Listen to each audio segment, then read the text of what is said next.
Look at this. I got headphones on. I got a mic going. Baby. If Huh? only people could see you now. Hey, no video. We've gone through this before. All right, No all right, video. all right.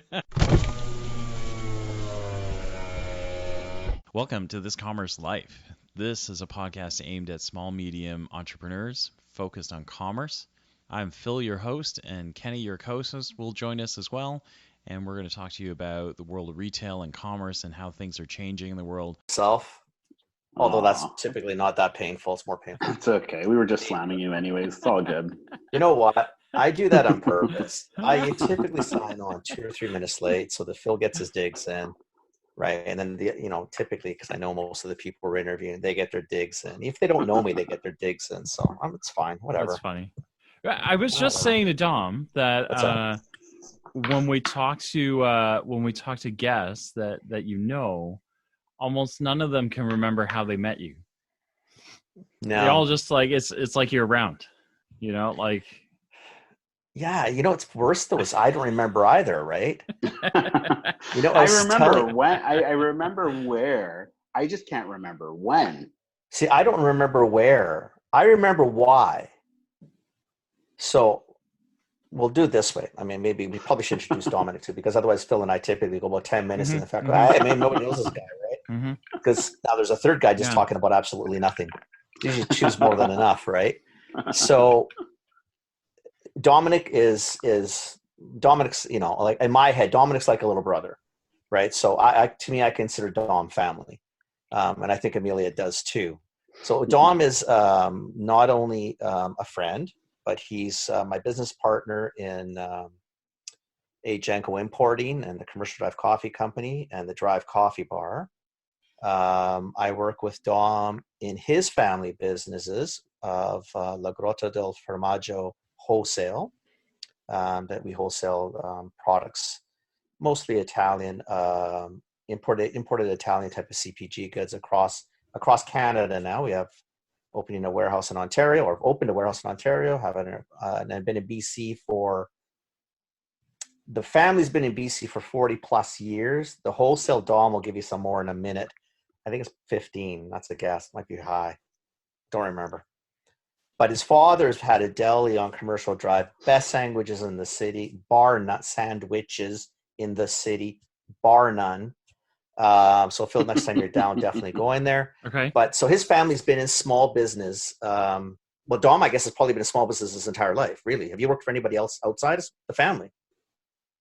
And I don't know if you have or haven't. Yeah, for sure. I've always worked for the deli, but I've also, when I went to high school and stuff like that, I had a weekend after school job, Craftsman Collision, actually, out of all places. The old man let you work. I was detailing cars. Else.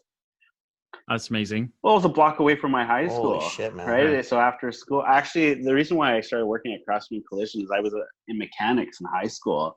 And then they asked me to do the, what do you call it when you're doing the trades? They put you into work experience, basically. And so Craftsman Collision was like 2 blocks away from my high school. So I went there and I started detailing cars. It was amazing. Wow. And then I did such a good job. They're like, you're not going anywhere. You're working after school and weekends. So like, all right. Okay, well, there you go. Apparently Dom has worked outside of the family. So anyway, that's the Dominic Bruzzese story. Where I met Dom, no idea. I know that I had met Rick first and I remember it was a pre-Winter Olympics gala, some bullshit thing downtown in Vancouver. And I don't know why I ended up liking Rick. Rick's Rick. I mean, I love him, but I don't know how I ended up liking him.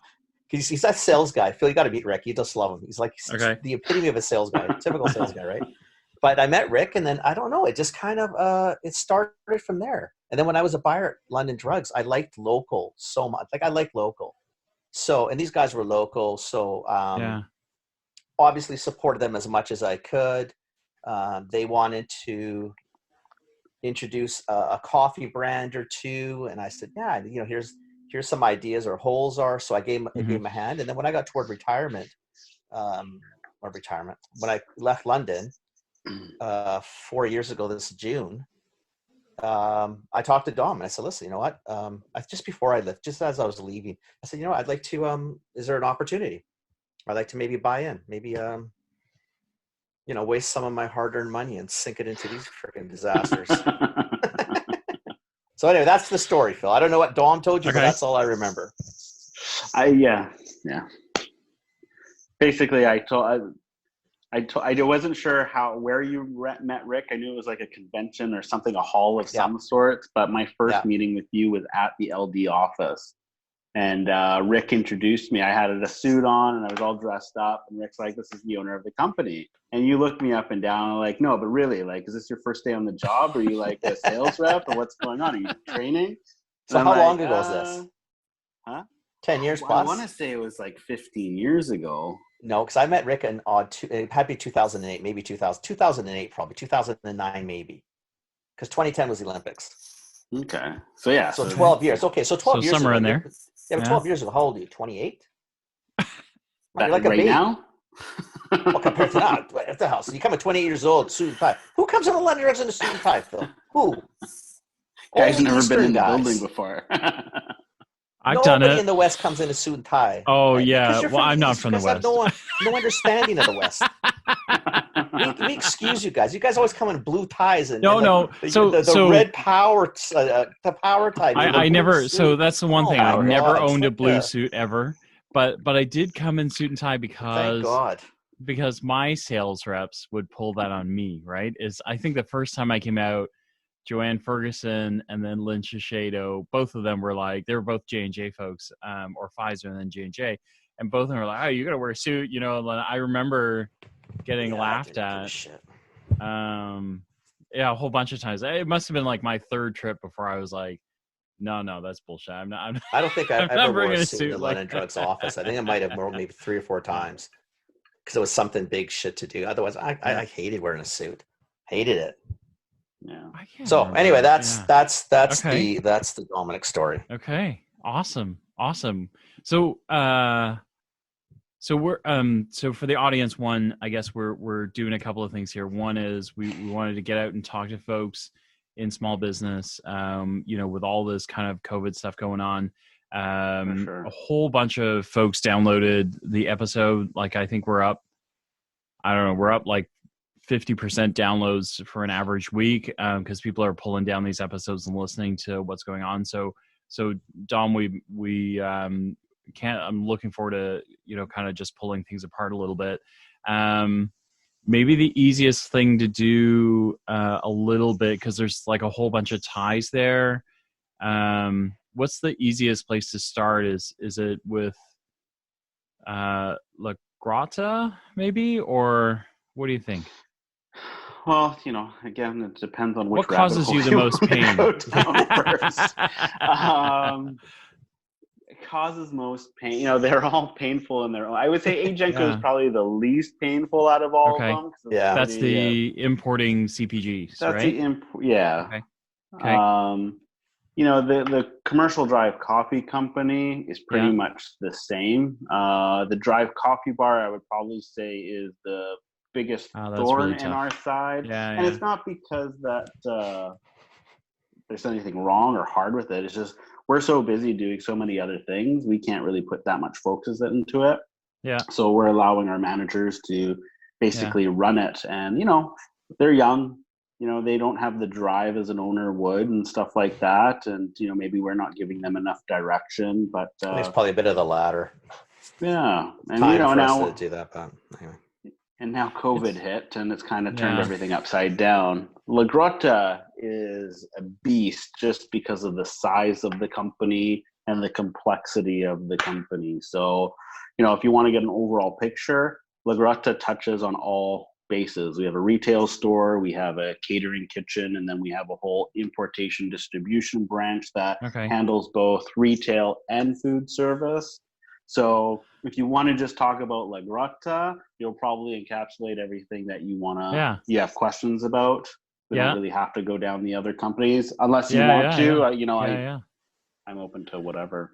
I mean, so one, I tell Kenny this, but in case Kenny says it, you don't believe him.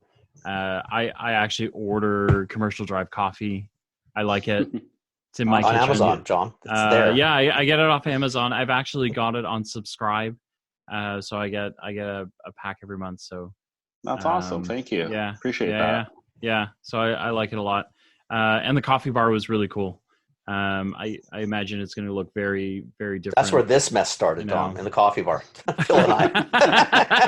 100%. That's where this thing started. So yeah. Okay. So with the business, so maybe the easiest thing to do is to ask you, because La Grassa, right, is fairly large. You've got a lot of kind of like arms out there. What's the part of the business that's kind of been impacted the most by COVID and what's happening with COVID? The most is difficult to say. Like as a business, we have different departments, but it's one whole entity. Mm-hmm. I think in running an average business, that's probably the most economical way of doing things. Like forget about tax write-offs and anything like that, but just, I only have one book that I have to do. It's segmented into departments, but it's, one financial year end. Whereas if I broke it down into separate sections, it would have been a lot easier for me. But because, it's complex. So like the retail store, it lost a big chunk of its sales. Yeah. But we have such a strong following that, I think the recovery for the store is going to be probably quicker than most other departments. My catering is... Sorry, what do you sell in the retail store? So the retail store, we sell like specialty foods like gourmet pastas, olive oils, balsamics, coffee, cheese. Got it. Kind of like a traditional Italian deli. Yeah, an Italian deli. Yeah. And but, then were you able to stay open during COVID or? Yeah, well, because we supply food, we're kind of an essential service, right? So, we're famous for our deli sandwiches, and that's what most people know us for, but we also sell pasta and stuff like that, so people can come in and grab their groceries. So it was impacted in the sense where sales dropped immensely compared to what they usually did. Yeah. But my catering had to completely shut down 100%, lock the doors, laid everybody off. Wow. Done. So, That's so, tough. I don't know what to consider worse. My expenses went down to almost zero. Yeah. Right. So for the catering part, so really it's not costing me anything. And now that we can get to start to open up, now I can start bringing people in, and hopefully the subsidy should kick in for that department. Yeah. If it wasn't connected to my importation distribution. So that's the connected part is going to take us all sorts of places. But let's stop there for a second, because I think with other businesses, the starting up again it's going to be critical, right? Like people are starting to put out like checklists on things that you need to do to start the business up again. How do you... The problem is the list changes constantly, right? Yeah. So you're preparing for something, and the health authorities are giving you like a guideline, but at the end of the day, they don't want to take any liability. So they're putting everything on these businesses to just... It's like a crapshoot, let's here's a guideline, go ahead, and if we don't think it's good enough, we're gonna shut you down or lock you out or penalize you in some form. But businesses right now are struggling, and they need to do whatever it takes to pay their rent. Like our landlord at the coffee shop, he's making, I want to say, excuses why we can't get the rent subsidy, and it's just like, well, now I have to pay him rent. Well, we've had zero sales for 2-3 weeks. Yeah. Now that we've opened again, we have a third of our sales. How are we going to pay rent? Right. That's really, it's funny. I talked to a pet shop owner in New York City this week, and she said she had a similar conversation. Obviously, it's a U.S. conversation, but she had a similar conversation with her landlord, and she finally said, "Listen, I'm not cooking the books. Here's what I'll do is I'll keep the receipts for the day. I'll split my profit with you. in half, because that's all the rent you're getting, right? Like, Yeah. so you want to know how many sales I made, like, right? She's like, you want to know how many? You think I'm hiding it? I will show you all the receipts. I'll split it in half with you. You take your half, and then, either that or do what you got to do. But like, it's the crazy thing is kick me out. Who's gonna fill the spot? Yeah, go for it. Yeah, right. Yeah. Like, when are you gonna get another tenant in here? So unless they're willing to sell to a big developer, but again, is this the time for a developer? You're gonna have an empty place. So just hang in there. I understand. Commercial real estate is a business. A lot of people have bought properties as a retirement investment, whatever you want to call it, and that's their income. So if they're not getting paid, and now they can't get CERB or whatever the subsidy is because of their last 5 years or whatever the stipulations are, it's difficult for them too. Not all landlords are millionaires, super rich, right? So so the catering side of the business, how do you, like, the regulations are changing.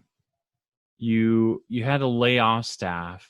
Did they all return? Like, how do you start forecasting? You know what I mean? Like, how do you start forecasting that, right? Because you got to have someone to cater to, right? Like, there are not many events out there right now. How many people are getting catering done? Like, how do you spin? And who are you supplying, like that Dom? back Because up again? to Phil's point, it's not just that you're supplying. Like, who are you supplying in that? Like, and what does come back? Yeah. And based on what does come back, who comes back? Yeah. In terms of even on your side, and the cater's attached to the warehouse, Phil. So it's not. It's part of that entity, but still, the warehouse was running, but the catering wasn't. Yeah, I think this is important because I think totally. You call yourself a small business, but you're a complex business. You're clearly thoughtful about the way you've woven the business together. I think of some of our listeners that, whether they're a pet retailer or they're, they've got a more straightforward model, but they're dealing with the same complexities, right? It's like, oh, absolutely. I've got people showing up, or I've got demand, but how do I figure out how much demand I have? How do I start to matrix that against, like, are my people who coming do I back? bring back? Like, well, are they coming back? How do I ask them? Are they coming back? Like, who is coming back? How many do I need? Like, how do you manage this stuff? Like, outside of shooting from the hip, I don't, I'm not a prophet, that's for sure. Yeah. But, if we're talking just about the kitchen, we had two different types of catering that was happening out of that. Mm-hmm. So I call it the hot food program and the cold food program. Okay. The cold food program basically produced yogurt, sandwiches, those types of things, and we supplied coffee shops around the city. Well, the coffee shops shut down, so there was zero business. As the coffee shops started to reopen, they started calling us and looking for product because they needed stuff to sell. Mm-hmm. And so we waited. I think we had, just over a handful call us. And so we decided what we're going to do is we're going to call our staff and see if they're willing to come in 2 days a week. So, for example, they'll work on Monday nights, we'll deliver Tuesdays, and they'll work Thursday nights and we'll deliver Fridays. Okay. And we'll see what the feedback is. And so right now, that's how we started. Last week was our first week back. And orders are starting to trickle in. More and more cafes are opening. Yeah. For the hot food program, they supply people having birthdays, gatherings, weddings, what have you, right? Social gatherings. Yeah. Those aren't happening so much anymore, right? So that's kind of, and to be honest, those employees were scared to work. They either lived with an elderly person and they, didn't want to get them sick, so they were scared to work, and maybe they had some underlying health issues that they didn't want to work, or whatever the reasoning was. Our kitchen is small. I don't know if you've ever worked in a kitchen, but kitchens are typically very tight spaces. Mm-hmm. So the hot food, 6 feet from what? There's no from social one distance. entrance to the other entrance. Exactly. You can't physical distance. The cooler is 6 feet. Yeah. So the hot food program, they actually had a couple orders come in this week, but they were so minimal. So, it's taking it day by day, I think, is the best way. We're fortunate that the warehouse is basically being covered by the importation distribution. So for them to shut down, there is zero bills that need to get paid. Actually, I'd be saving money because I'd have less labor, less utilities, so on and so forth. But Wow. yeah, it's difficult. Coming back is going to take time. That's basically what it comes down to it. And you either have to manage through, trying to negotiate with landlords or vendors and stuff like that. Or, the scary thing out of all of this, we really tried to keep employees. The mandate from the government was try to keep your employees, pay them, the subsidies coming, do all that. And so we did. We tried to keep as many employees as we possibly could on staff. And now I found out because one department had spiked in sales, I don't get any subsidy. So I could have been a little bit, I could have laid people off. They could have taken some of the programs that were offered to people that got laid off. Financially, I'd be a little bit stronger to pay my vendors, the other employees that stayed in. But that's not happening.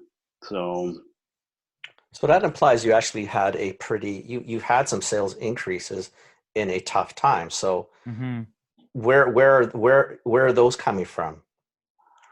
From retailers, right? Most of the restaurants have shut down. The ones that did takeout were able to pick up, but are they at full capacity? Absolutely not. But retailers, panic shopping happened for at least 4 to 6 weeks. So, we were selling pasta and it was just flying off the shelf, coffee flying off the shelf, all the commodities were just flying off the shelf. We couldn't keep anything in stock. We literally sold it. Now I feel bad now because I bought more coffee.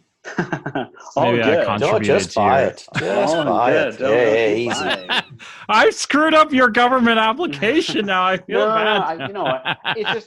I think it's really weird the way they did things. The rent subsidy goes through the landlord. Well, it's not. It shouldn't be up. It shouldn't be up to the landlord. It should be based off of the business. If the business can't afford rent, why is the landlord the one who decides whether they want to apply for that or not? And the subsidy that they were giving is the government was covering 50%, meaning that the landlord was going to lose 25% and the retailer that's been shut down has to still pay 25%. Like, I don't really understand where that philosophy comes process. From. At the end of the day, our taxes are going up. Doesn't matter any way you look at it. And so we're going to be paying for this. Our next generation is probably going to be paying for this, just like we've had to pay stuff from World War II. That's just the way it is. And so the fact that, my company, La Grotta, is not able to get any of these benefits from the government, yet my taxes are going up and I will be paying for it, I think is kind of unfair. Like, I obviously wouldn't be applying for stuff if I didn't need it. Yep. And obviously I've been able to stay afloat and keep my staff. But again, I'm going to be paying for this. Many companies are going to be paying for this, not just companies, people. Yet they won't be able to receive any of the benefits. So it just, at the end of the day, it's our money. We pay taxes. Help us out. Oh my gosh. Let's the retail part of this is interesting too. I'm just thinking about so last week we talked about alcohol, and you've got a specialty, kind of a specialty food shop.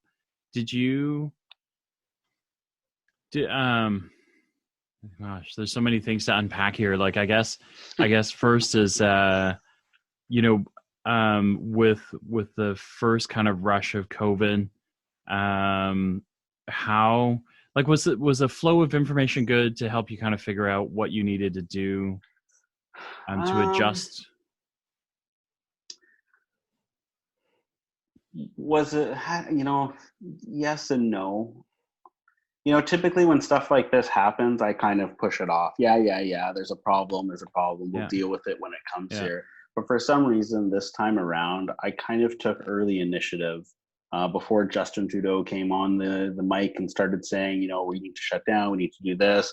I had already gathered my staff. I've already asked all of my administrators to take their computers home, work from home. My delivery drivers, we set them up with hand sanitizers and everything to protect them in their vehicles. We tried to change our invoicing model. Like, we tried to look at every segment of our wholesale business and try to protect it on many levels that we could. And I'm glad I did that, because we were kind of ahead of the curve there. The retail store, we tried to shut down for 2 days a week, so that, because typically we're open 7 days a week.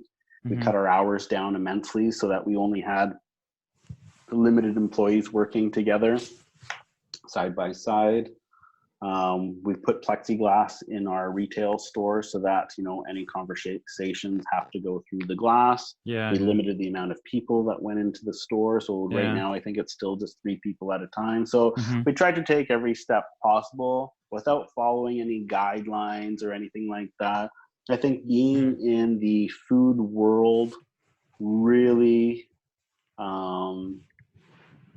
helped us, because our sanitary is already higher than most other industries. If I work on a construction site, how often are they washing their hands? We're washing our hands constantly. So I think being in the food industry has really helped us a lot more than other industries.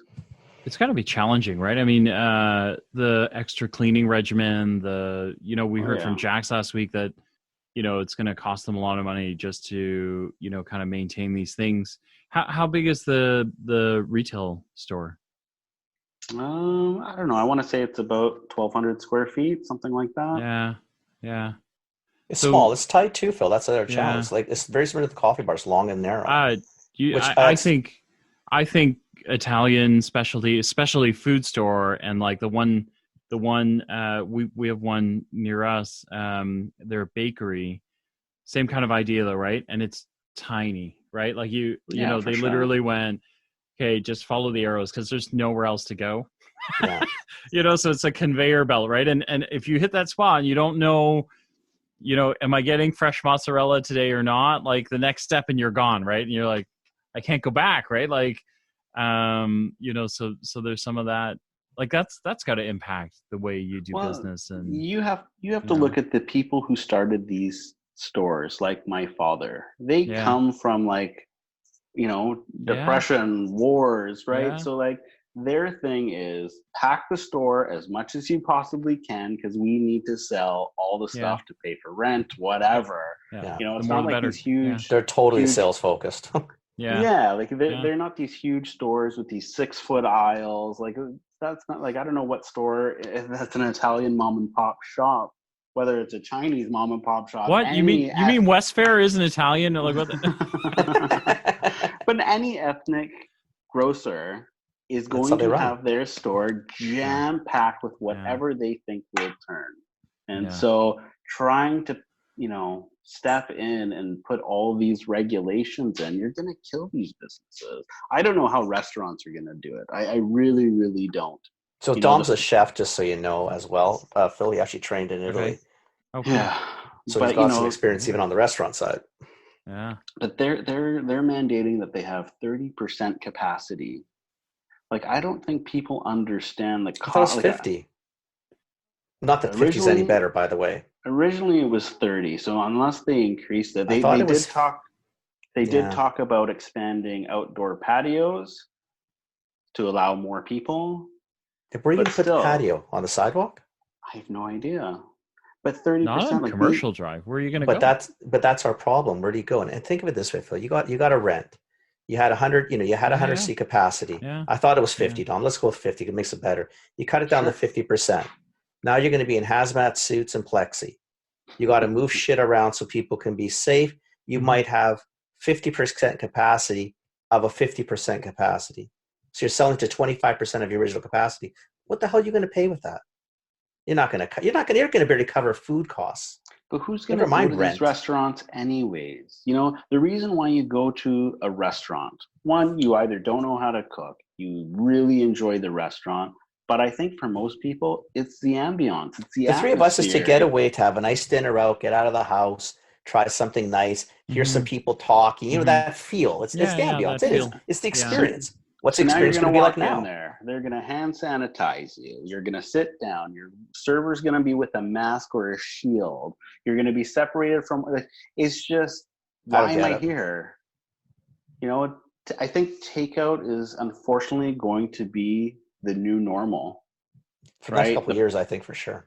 The Yeah, I problem think is you so. have these huge restaurants that Yeah. pay, you know, Yeah. 20, 30 grand a month in rent Yeah. that are just operating their kitchens right now. Yeah. Yeah. Like it's insanity. With Don, with the subsidies to a lot of the it's gonna sound terrible. Subsidies to a lot of the lower paid staff, service staff that you have in the industry in general. So let's say whether it's the coffee bar or whether it's the deli. How did you have challenges managing that they could potentially make as much at home as at work? Did you end up losing people, or how did you combat sort of that thing? Because the subsidies, I don't think people really understood the whole game. Well, I think some the people subsidy felt, idea in general is a good idea. We needed it. I get it. We needed to make sure people were not, you don't need anarchy and fighting on the streets because nobody has any money. I understand that. But how did it impact you from a business standpoint? well, first, I think they did it incorrectly. I think if you are an employer and you're laying people off temporarily, the money should have been flowed through the business. They're your staff, you're still paying them. You know, the government could obviously check at tax season. You know, there could be a complaint office if the employee's not getting paid. The problem is right now you have a lot of people that are staying home, either for good reasons or not good reasons. They're either scared to come back to work, don't Mhm. want to work and get an easy $2,000. Mhm. Like, you know, there's struggles. You know, we've had struggles trying to get people back because, you know, they live with their grandparents and, you know, they don't want to get them sick. Now, do Yeah. you punish them for not, you know? So like Yeah. as a business, what do? You know, I need to open. I still need to pay my utilities and rent and yada yada. But if I can't get people to come back to work, then what? Right. So I think that, you know, I think the subsidy was great that it went out right away and immediately, and it really helped people in a jam. But I just don't think, you know, the biggest problem is they're trying to spit out all these programs without really giving them thought. You know, and it's just it's tough. Yeah, they're calibrating for what they think is the greatest need, right? Is the speed that they're moving. But In fairness, you guys, you know, I mean, when's the last yeah, pandemic yeah. we ran through? Yeah, Right. So I no, mean, for sure. and I Agree. think that we're all saying the same. Agree. We can all Yeah. critique, and I think there's legitimate critiques. But fuck, I mean, I don't know what else. I'm with Dom. I wish they had thought things out a little more clearly, or just asked maybe. I mean, it's typical government. They don't typically. Small business is 60% of our country, and has no voice. You know, right? I just don't get asked. Sorry, I feel really bad for the people that, you know, struggle, live paycheck to paycheck for sure. Yeah. And I'm not, you know, I don't want to talk highly of these people that, you know, have nice cars and big apartments and yada yada yada. But at the end of the day, what's $2,000 a month going to do for people that have mortgages that are $2,500? You haven't even paid your utilities yet. You haven't put groceries on the like. Mm-hmm. How are you supposed to live in this city? Mm-hmm. Like, I know Toronto is pretty much just as bad as Vancouver, and rent is over $2,000 here for a one-bedroom apartment. Yeah. So unless you're jam-packed with a bunch of people living in the same house, how do you survive off $2,000? I don't know. Right? And you forced people to shut down their business. You know, it's crazy. Yeah. So I guess so many ways to go on this. I think you know, kind of looking forward with you know, being able to make some adjustments on your business now. Like I'm trying to figure out, I guess, can Kenny, I'm trying to figure out which questions would help our listeners the most. It depends on which listeners we talk to, because the challenge we have listeners who have retail stores. So that the deli and the coffee bar relate to that. We do have people who have small businesses. So let's do maybe some of this way, Dom. You're a small business. You have we have a lot of people who listen who are entrepreneurs who have product. Yeah. Very similar to Adam, very similar to us, where we have the coffee. Adam's got his soups, that type of thing. Is for your side in terms of wholesale, you're trying your best to maintain relationships with the vendors you have. What help can you give, or what advice can you give to some of those ones who are trying to get back in and maybe trying to find someone like you to help get their product to markets, to stores, or there's so many aspects in this one, folks. It's a very difficult. I'm struggling to unravel it, right? Because there's so many things. There's too many aspects. There's a lot of aspects to it, and the complexity. So to answer one of those questions. So as a small retailer, and I think speaking to people that I have spoken to, whether it's a lawyer, a banker, or whatever, as an independent small business, you have to ask questions. So if you haven't spoken to your landlord yet and you're just waiting for a miracle to happen, get up off your ass and give them a call. Because if you're just expecting it to come, it's not going to happen. They're going to expect their check at the first of the month. So call them, ask them, what are they doing to help out? That's why having a good relationship with your landlord is super, super important. Banker, talk to your banker. Tell them your struggles. What does the next 3 months look like? See what support your financial people can help you with. Talk to your employees. It's all about communication. Talk to your customers. Talk to your vendors. Maybe some vendors are in a really good spot and they can give you extended terms on stuff. Maybe they're in a real horrible position. You don't know, right? So it's better to just open up those lines and start talking to people. How are you going to manage it going forward, though, Dom? Now, I'd say this: the food service business with us, in terms of the warehouse, went completely sideways. Obviously, because most food service closed down, restaurants closed, coffee bars closed. Yeah. Right. The assumption that it's going to go back to normal once the light gets turned on is probably naive to what you said before. Capacity in restaurants are going to be cut. Phil and I've talked ad nauseum, but probably 30 to 50% of small businesses are probably not going to make it back. Yeah. What do you do as a supplier, as a corporate citizen? What can you do to potentially even help them get going again? Because these people are coming back to the same problems you had. They haven't had any income. They've got to still pay rent. They got employees they got to bring back. Some are having the same problems. Their employees were maybe getting paid minimum because they were on tips, and now it's better to stay home for them to go back because there's going to be limited people. The tips go to shit. They're better off to stay at home. What do you do? How do you manage that mess? Because you need these people to buy from you. For sure. Well, I launched today. The ones that are left. I launched today a La Grutta COVID-19 plan. So basically, retail didn't really need a lot of help, right? No. Their help was supply chain. We needed to put a bunch of products through the channels to make sure that their shelves were stocked. So that's what we did. We ordered a boatload of product. Literally. And we kept on filling stores, which is a great position to be in. However, the Canadian dollar crashed, logistics increased, cost rose. Again, plus with my other businesses, my other departments struggling, I had the one entity trying to float all boats. Float it all. Lucky you had it. Yeah. Luckily I had it. Luckily I diversified years and years ago.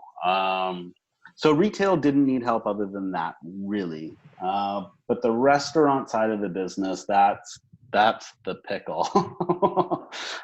So what I did, talking with my team, we've been in business for over 40 years now. And, you mentioned earlier that we've been wholesaling for 15 years, but that's not necessarily true. My dad started wholesaling out of his deli 40 years ago with the first chef walking in, picking up a specialty cheese. The entrepreneur my dad was just like, give me a call, tell me what you need, I'll deliver it to you. Hence, launch this wholesale side of our business. So we've been wholesaling for 40 plus years. And these customers have been with us since then, you know? And so we wanted to try to help as much as we could. You know, it's not raining money over here, not by any means. You know, we're taking it day by day by day. But you know, because they've announced that the restaurants are reopening, what we decided as a team at La Grutta is to help them get their feet back on the ground again. So what we did is we launched this COVID-19 relief plan, where we are going to give them a substantial discount on their first order back. And we're going to double their terms. So they're going to get from 30 days to 60 days. So they can place so you're an like order. The Canadian government now. Pretty much. Justin Trudeau 2.0. Dom for Prime Minister. That's right. I know. So you know, it gives an opportunity. Yeah. And I can't offer this to everybody. I'm not made out of money, not by any means. And you know, but I want to try to help our key partners who have been with us for all these years, you know, to try to support them because they've supported us for all these years, and we want to try to give back as best we can. That's so good. for the key partners that have helped us, they can reach out. We will give them a substantial discount on their first order back, and then extend the terms of that one order so that they can use those funds to turn the lights on. You know, and in 60 days, hopefully they're still open. Yeah. Yeah. That's really generous, right? I mean, that's a whole month that, you know, like that's critical. That's a tough spot because, like Dom said, that last comment's completely valid. They may not be around. Yeah, they may not. Yeah. You know, I mean, I guess at that point, all you've done is you've tried, and that's all I can do. You know, like I think the gesture is great. I think it's a small gesture, but it's what I can do. No, I think that's key, right? Is what you can do is what you can do, right? I mean, hopefully, what you're hoping for is other suppliers will look at it and maybe do the same thing. The only way we're going to keep these restaurants, coffee bars afloat is we got to give them a chance. You got to buy them time. You have to. Buy them time. We own a coffee bar together, him and I. Yeah. We're in the same conundrum there. I mean, again, we can fund it ourselves to some limited degree, and we're probably more fortunate than others. But it's not a tap that just, you know, flows water perpetually. It's sooner or later things got to do shit. Getting back to the whole government support, you know, to help small businesses, what did they do? They said, here's $40,000 of more debt. That's it. So now all these small businesses... No, there was 30. They gave us the 10. 40. Yeah, but they're going to... if you pay back the 30. If you pay back the 30 by 2021. Hey, government still said they gave you free 10. Right. See how nice they were? If you could pay it back and your business is still open, it's only 30 grand. But there's a limit. It's by 2021. Yeah. Or something like 2021 or 2022. So again, it's just time, right? It's just time. It's not that much time. You know, especially we don't know how fast the economy is going to bounce back, right? So, you know, so basically what they did is they said, here's 40 grand that you're going to have to pay back at some point to businesses that couldn't even stay open for a month without revenue. Yeah. So now, you know, what does it cost to run a business per month?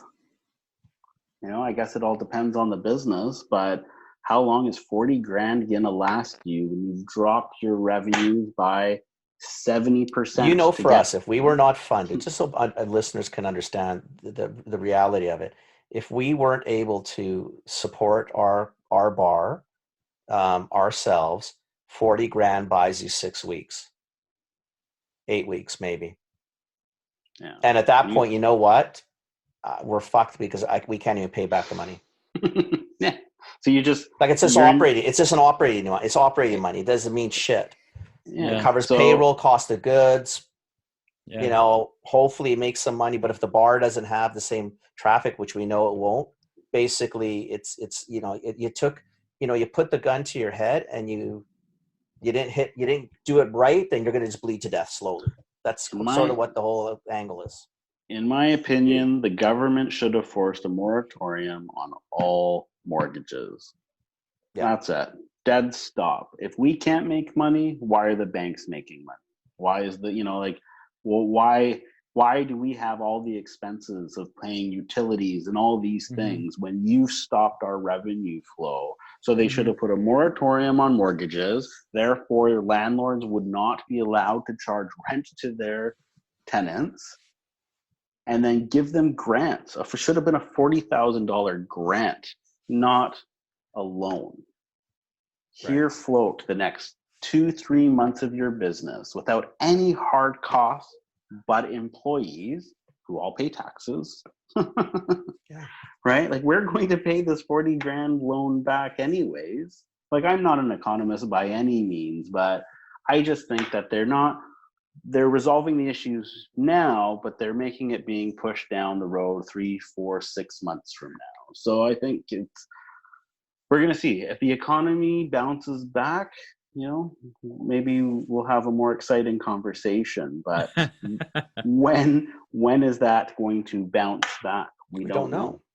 We don't know. And we don't know what spending habits are going to be like. Yeah. I think this has been really important because I think, you know, we started this conversation, you know, with Jax last week. We opened up some of this stuff. I think what we got out today is it's so complex and there's just no answers, right? Like, it's really, there is no crystal ball, but you almost need to just make up a crystal ball and then look in your makeup crystal ball. I have to say, the one thing about entrepreneurs is we are feisty, and we'll find a way. We will grind as best as we can to make it work. That's the one thing I can say. We seem to be able to do it somehow. Yeah. But to your point, Phil, I think you got to put your head down and really just start thinking. Yeah. You're going to have to change businesses. The deli is going to change. We've talked about this, Dom, even with Phil and I on our show. We are going to have to change the coffee bar. The catering and the commissary and the warehouse is going to have to change. Our food service business is going to have to change. We're going to have to make changes all the way through. Nobody likes change.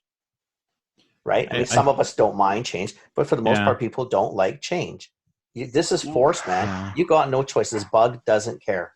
We are going to change the way we do things. I think the change, and then the other one that's really, really important is, it's funny, I've been giving the advice is like, for small businesses, you've got to communicate. You've got to be able to tell people you're open, right? Because everyone wants to help local business. We just don't know who's open and who's not. And I think along those lines, you've kind of like, the other part is, you know, if you're not talking to your landlord, do that now. If you're not talking to suppliers, do that now. Like, if you're not talking to your customers, you know, like everybody's trying to help. So you got to put it out there that you got to buy some time for yourself. You got to communicate it so people can adapt, change, and help you, so that you can figure out, you know, what the next 3-4 months look like, right? Right. Well, you have to communicate with these people to know where your future lies, right? And you know what? You might be saying, you know what, I'm going to grind through this and hopefully I'll see the light at the end of the tunnel. But you make those phone calls, you might just think, you know what? Screw it. Shut her down, walk away, because all I'm doing is grinding away and adding more debt that I don't need. And Phil and I talked about that, I think last week, 2 weeks ago, Dom, same thing. I mean, this may be one of those times where it's an exit is the right decision. As painful as it is, it may be the right answer at this time. That doesn't mean that the world's going to end for you, but this portion may end, and we may have to look at saying, okay, well, now what? Yeah. And again, most of us are entrepreneurial. You just, one door closes. A new chapter. Try to find another door. The pet store in New York City. That's where we ended. She literally said to me, I've made up my mind. I think I already knew, but I think, you know, she actually picked a day. I think she said June 1st.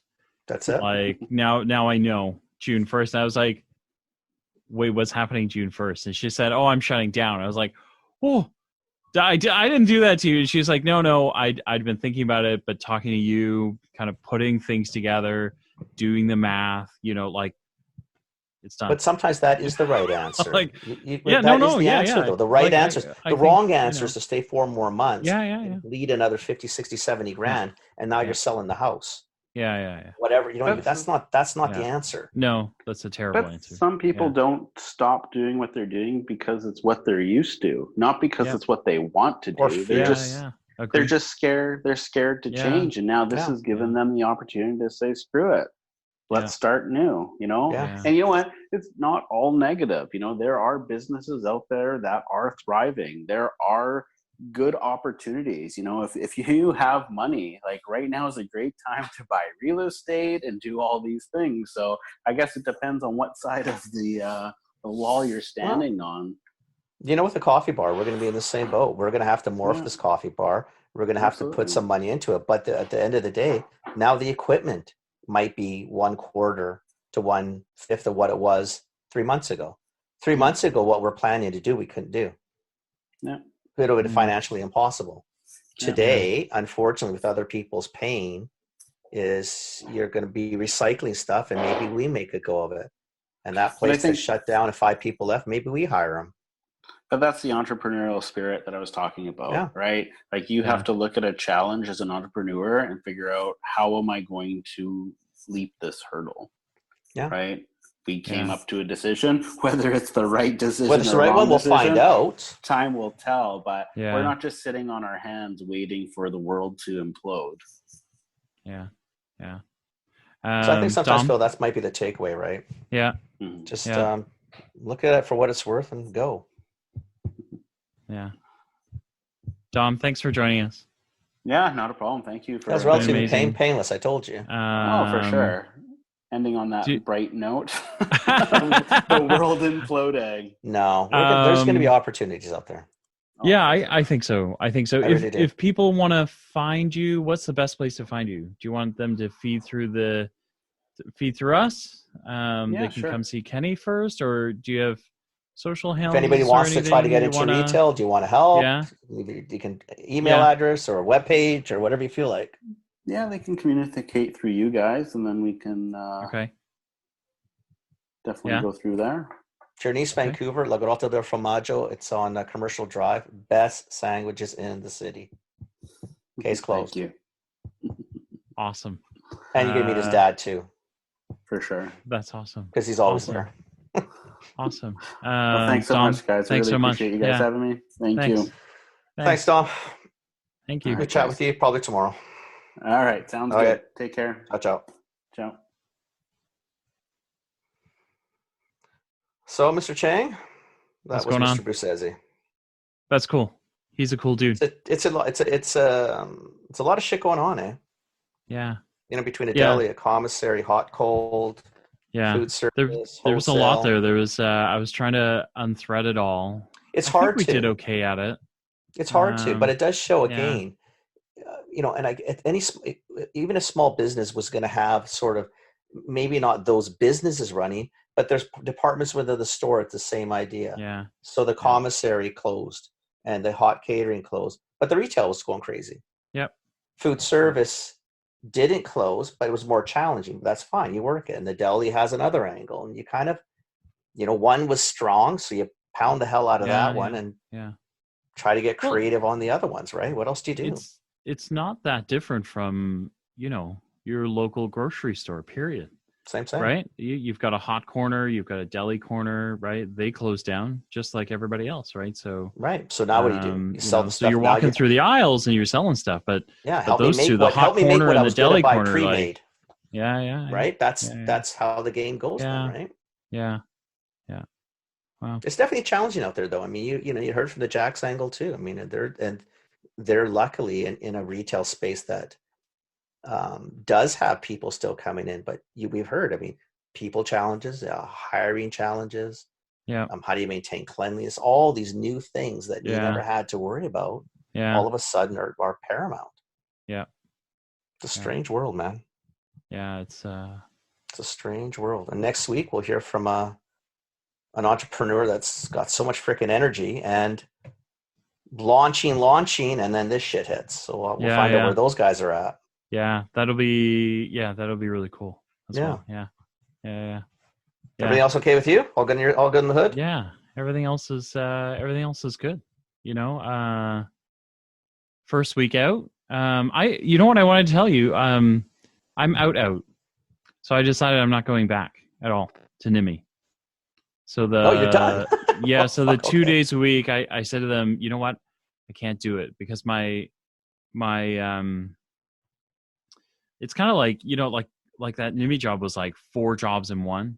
Yeah. Right. And so, like I was out, but last week I was out, but I still spent 3 days with them. Do you know what I mean? Like, and so Trust I went, me, I know exactly what you mean. I can't do that. Like, I can't rebuild the business like this. Right. No. Like, cause I'm going to spend, like it's going to go down to 2 days, but I'm really going to spend 4 days. It's going to be full-time hours at 2 days pay for 2 days of work. Right. So, so I finally said to them, I got to cut, I got to cut bait and go. Like, I'll help you transit, but that's it. Right. And then I got to get out cause I got to rebuild. Right. So, right.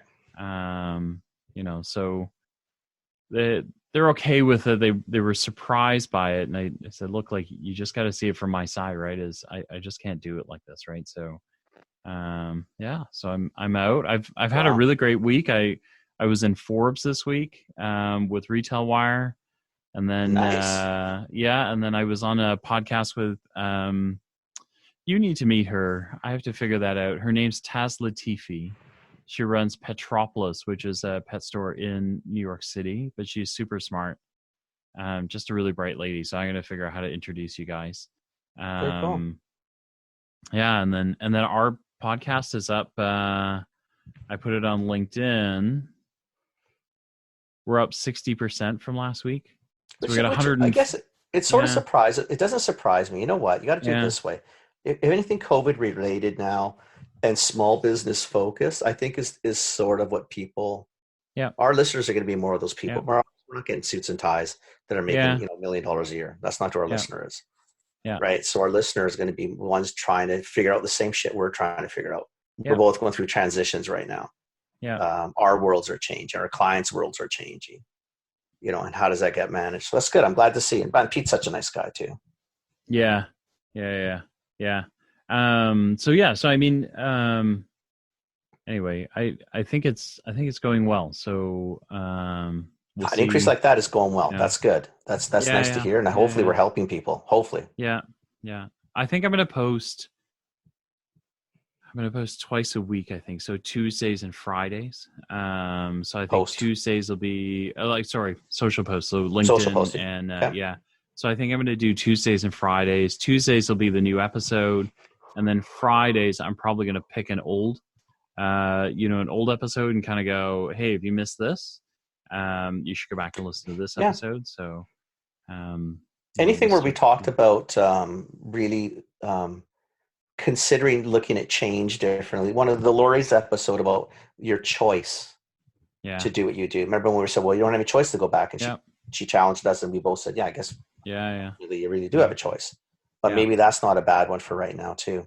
Yeah. Is really to ground yourself. And you do have choices, right? You really do. Yeah, you really do. They're very difficult. Really I'm not going to downplay them. They are hard choices, but there are choices that you can make. Yeah. And this might be a good time. Maybe it is a good time for a change. Yeah. As scary as it is. All good, man. It's all good. What about you? What's going on with you? Same. Just trying to stay afloat. I'm tired, right? I mean, it's you know what it is? You're doing so much.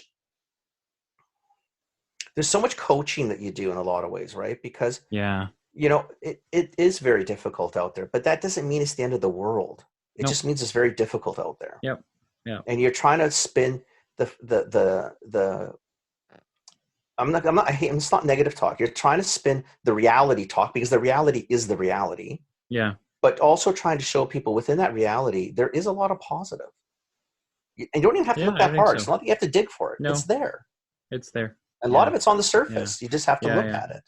Yeah. Right? And it's hard not to do that. It's probably time for Lori to come back on. Yeah. So Lori, we actually, so First week Lori of June.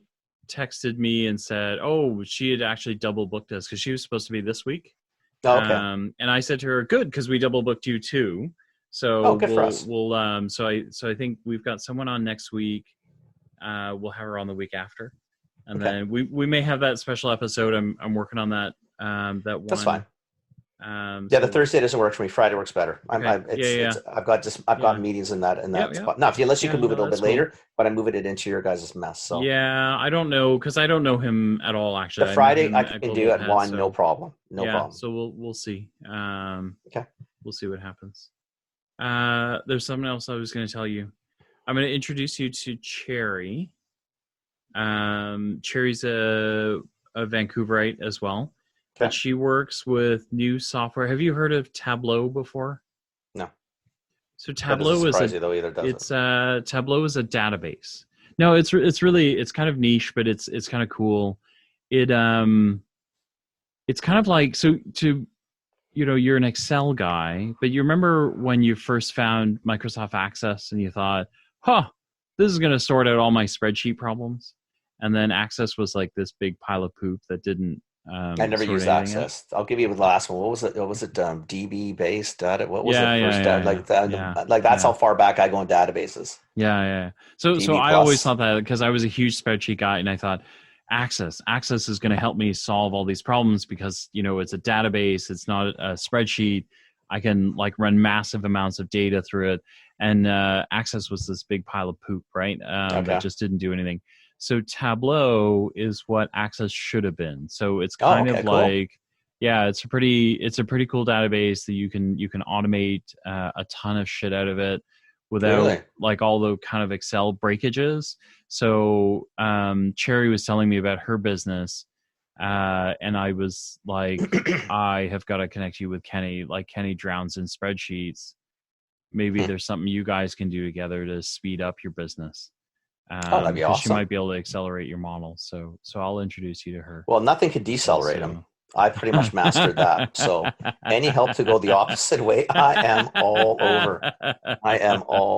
over. Man, I gotta say, so renovating my business, I haven't been out, but I realize now that like even the website, like this week has just been like, doing all that work to make sure my branding's still on point, that I'm saying things that I want to do, like all that stuff. That's awesome though. And I realized how much work it was. Like I probably revised the website like 8 times now.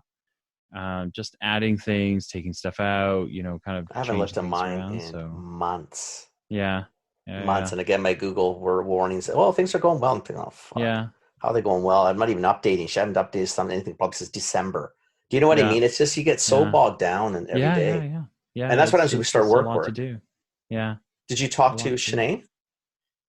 No, I haven't. I emailed her, but I haven't had a chance. So I'll call her tomorrow. I haven't followed up with her either. I don't know if she followed up with that lead or not either. So don't know. I was just thinking of you guys. You probably should follow up. I think it'd be kind of. Yeah, I'll call her. Yeah, it might be cool. Just see what's going on. So what's up? Yeah, other than that, buddy, it's just I'm same as you. I'm just I don't know what I think. I think I'm back to sort of. I'm not going to talk. We can talk about this now because by the time Lori won't be around to remember. But it's one of those things, in those points where you're just kind of rethinking. You're thinking, what am I going to do when I grow up? Yeah. Right. Yeah. I don't know what it is. It's not that I'm super happy with everything, and I don't know. Kenny, I'm having that moment because like this is the website stuff, right? So this is me going, because when I stepped into NIMI, there were a handful of jobs that I was like, I don't want to do these anymore. I'm not going to do those anymore. And the more I look at, I look at it and go, I can do like a full stack of marketing. I can do all of that stuff, but what do I really love, right? And I was like, I really love content, right? So I started looking at the content stuff going, I don't think it's rich enough though, right? And then I realized like it's not that it's not rich enough, right? Because I could make a pretty good living just doing content, but it's that it's not full enough for me. No, that's what I think it is. Right? It fills the glass, but not to the top. Right? Yeah. You survive. You got enough in it. I mean, you don't need much, but it's not doing it for you. Yeah. I get it. So part of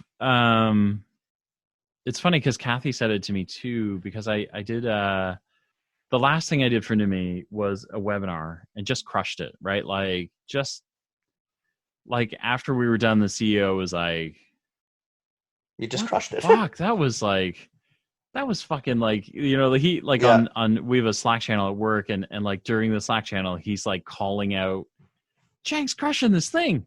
He just said, son of a, Yeah. like, so that's awesome though.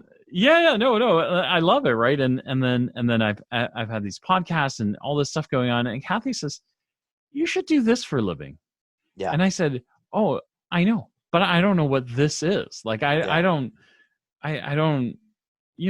like we're 2 years into this, right? So and so we're starting to, both you and I are kicking at this thing going, we think this could be more. Like, how do we make it more? What is it? And what is this? And I think that's what everybody asks. And I think, so when people ask me, I do, you know what I usually do? And that's worse for you. I got to talk to Phil. I really don't know what it is. Phil's smarter. Phil don't know what this really is. I don't know what this is. But I don't, so I think, I guess generically I say, I think I would love to do like the far end of content, which is like podcasting, webinars, like commentary type stuff, maybe write some articles. Like, I think that's where I'm super happy. But I don't know if that's actually, you know what I mean? Like I'm saying it, but the I get it. I just don't know what it means. Like, I'm almost to the point. I'd almost like, there's so many people I know that should be doing a podcast, but I know they won't, and I know they really can't. But they should do it. So they should get someone to do it for them. But that means I have to drag you into, because you're the one who knows how to do us, knows what we're doing. But that's what I mean. There's so many. There's stuff out there. Like we could host other people's podcasts, you know that, or we could help them. Yeah. I know we could. Yeah. And topics are just freaking. There's so many cool topics out there. There's just cool shit. So tell me what you mean by host. Like, so tell me, is that like we you know, like I'll tell you one. I think one who could do it, and then just sub like their face in for us, and they just go. I think it's almost like we would sublet the space in a sense. Like, you know who should do a podcast? Who really should do a podcast is Jax. Yeah. Jax should do a podcast. Jax should have wine people on, liquor people on, beer people on, bartenders on, home bartenders on, people who own craft breweries and all this. And they should have like a true podcast based on going into a store and buying cool stuff that you don't think of, that's just really awesome shit. It's a great industry. But you're right. We could help them with that. Absolutely. And one of us listen, guys, you don't have to worry about it. Tell us the parameters that you want us to work within. Yeah. We'll do the interviews. We'll find the people. We'll get this going for you. You just tell us the skeleton of the content. So it doesn't need to be formal. You could say, I want really cool shit about cool alcohol. Maybe this week I want a shopping experience. Next week I want whatever. And then we'll go out and find the people. And then we know tone. We'll build it. We'll produce it. 100%. We'll do it all for you. Yeah. It's not much. It's, you're probably going to do 15-minute, half an hour podcasts a week. That's it. Yeah. Pitch. Now, I got to be careful though, because I got my partners and to do most of the work. So my partner has to teach me how to do shit too. Sooner or later, you know what happens? I know what happens in these partnerships. You know what happens? I help you. Sooner or later, someone figures out that they're smarter and the other one's not pulling the weight. The other one gets cut. I don't want to get cut. No. But no, I don't. So no, I think that we're like two sides of the same coin, though, right? Like, because we complement each other really well. This one can do a podcast. Dom should do a podcast. You know why? It's food. Who the fuck doesn't like eating? Who doesn't like good food? Who doesn't like? Who we could interview so many restaurants in town. We could do. We're opening in Ontario. We'll be talking to Ontario food service people. There's a couple of ways to do this already. I'm thinking about it. So there's a couple of ways. So one is, we could build it and set it, right? So we could, so let's either one of those. So let's take Jax for example, right? So if we take Jax and we say, let us help you design and build the podcast the way it should be. right? Yeah. And then what we'll do is we'll go out and we'll get you the proper music and we'll show you the layout. Maybe we do a couple of them for you. And then if you're happy with that, we can turn everything over to you. The way we set it up, you know what I mean? Like, so literally don't worry about like where you host it to. We'll give you instructions for everything. And then once we get it all set up, you just got to go out and do it yourself. Right. And then you could do it yourself, or we could still pull the strings from the back. Yeah. But just not as involved. Well, like, but we can still there's a bunch of options there, right? One is there's a setup fee. We can do that for you. It's stress-free. We will set the tone, all that kind of stuff. And then 2 is then if you start it or you look at it and go, this is too much work. It's going to consume too much of our business time. We don't want to do it. We want you to do it. We just want you to keep up our style and theme. Great. No problem. We can do that too. Right. That's a different almost thing. Yeah. And then the third one could be, why don't you go out and find the people, you do the content, and then we'll produce it for you. Yeah. Right. So that like it's almost like 3 different options we could give them. Right. I think there's definitively some play in these. I think, to be honest with you, I even think like Orion can do it, or Pauline Labs, because their products lend to different health angles. Yeah. And there are people who should learn more about products like that. There's so many of the retailers in town, smaller ones, that offer, let's say it's a grocer that has, like, again, food recipes, talking to chefs, talking to people like that, so that you could go out and just, be that person. Be the next chef, be the next great cook, be the next great mixologist at home. Get ready for the summer that we're not going to be going out a ton, but we're going to be doing backyard patio shit all summer. And what do you do with that? And the difference is a lot of these things. And the reason I say that in some ways, I don't think we lend badly to is because we don't know a lot about any of these things, but we know enough to be a little bit dangerous. But we're like more or less an everyday consumer. I mean, yeah. I like certain wines. You like tequilas here and there, but you know what? We're not experts in it, and I don't want to be an expert. I don't care. I want you to sell me on it. And if you can sell me, trust me, 80% of your consumers are sold because they're like me. Yeah. I know what I like, right? But yeah. But we also know that we don't mind being told what we should like. You know what's interesting in that too? It reminds me a little bit of, do you remember the old brand power commercials? Totally. Do you know how much we used to sell because of those commercials? When Abreva launched, Glaxo's Abreva, you know why that took off? That stupid commercial. Yeah. Seriously. I've heard that story before, actually. We killed it. I think the Glaxo people kept telling that to me. The hang tag remover, remember that? Yeah. It went on. As soon as it went on that, on brand, what was it? Brand power. Brand power. Went mental. Yeah. Because they looked professional. They told you, wow, this is an infomercial. I see it, but this is very good. So I just wonder if that's the other play, but it's harder for us, right? Is we'd have to build a following. That's a little tougher, yeah. And then, I don't think this one we're leveraging people that we know, yeah, and that it's not hard for them. Maybe we'd have to tone our language down, obviously, but that's okay. No, I don't think it fits on this show because I think this show is not this more show, about, but even us doing it, we'd have to be careful. Yeah, we'd have to suit and tie it a little bit, not too much. Well, not tie. We'd have to be appropriately funny. Yeah. Right? Like appropriately engaging. Anyway, just something to think about. Maybe the boss, if she's listening, she could throw some ideas at us too. She hasn't done much lately. She should be contributing a little bit more. Boss. Phil said that. There was a Linda. There was a card. Phil said, "Say that." You forget that I'm editing the podcast, right? So. Oh, jeez.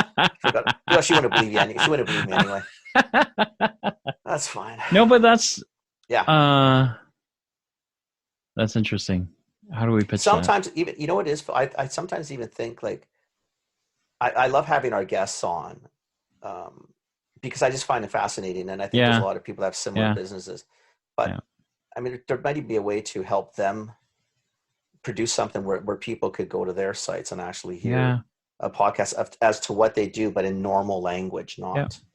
Yeah. Anyway, something to think about. I agree. 9:50, 12:15. Go to bed. Interesting. I'm thinking now. I know. And it's a different angle. Something, it's just something different. I think that's what we're both looking for right now. I think we need to do something different. I don't know what it is. Yeah, well, I know what it is. It's this because I like this. Yeah, I like doing this too. I want to do more of this, but I just don't know what more of this is.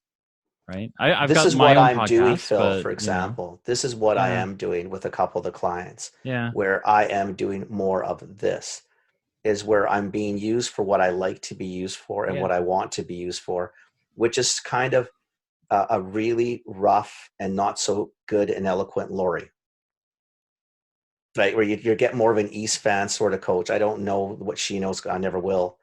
But I can, if we have her on enough shows, I could steal enough from Lori to make myself Lori-like. I do that now. I don't like it. I do it now. I don't say like thank it. you, Lori, because I feel better. I feel like Yeah. I'm actually a little bit smarter. Yeah, me too. But I don't like it. I don't. Why? It's not my thing. I've Which got part? one guy that I think I'm gonna have to cut loose because he really wants his app to grow, but I can't get him to move. And so That's different. I've No, employed lawyer methods now to try and figure out what's wrong, like what his blocker is. But I don't. remember though, you don't have to be the fixer, No. Well, right? yes and no, because I'm his mentor. So we have shared goals that we've agreed to. So Right. so I don't have to get him there, but I do have to call him on it when he's not getting there, right? Like that's my job, right? Then So that now also I'm is, but you he's know, also got to get there first. So what he's right, saying and what he's yeah, doing are two different concepts.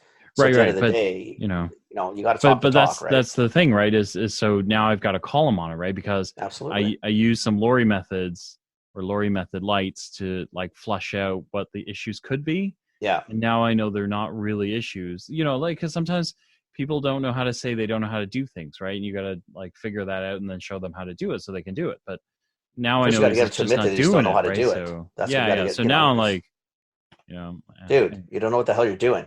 Let me help you. yeah. Anyway. Oh, geez, 12:20 now. Go to bed.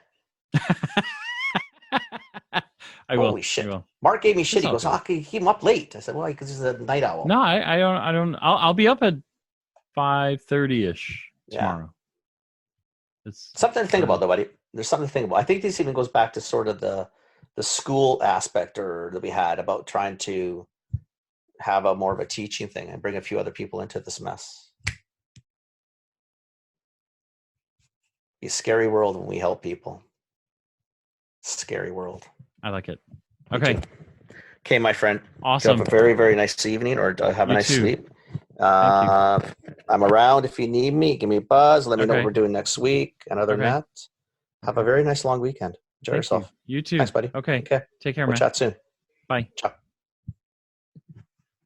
All right. That's the end of this Commerce Life. We'll be back soon with the next episode. Thank you for joining us. We hope you enjoyed it. Give us feedback. Tell us what you think. Subscribe, like us, join us, share us, tell your friends about us. And we hope to see you next time with more commerce news.